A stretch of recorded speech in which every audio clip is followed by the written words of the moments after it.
Now the half crab by Roman Reigns. Has it locked in. Will Jordan tap out? Jordan's in the center of the ring. There's no escape from this. He might want to tap. This is a lesson right here, guys.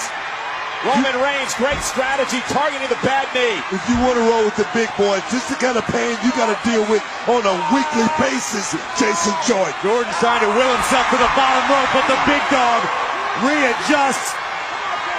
We had questioned whether the knee was 100% coming into this matchup after being injured the past couple of weeks. Jordan appeared to be okay, but then he hurt it going over the top rope. And now Roman Reigns has the crab locked in.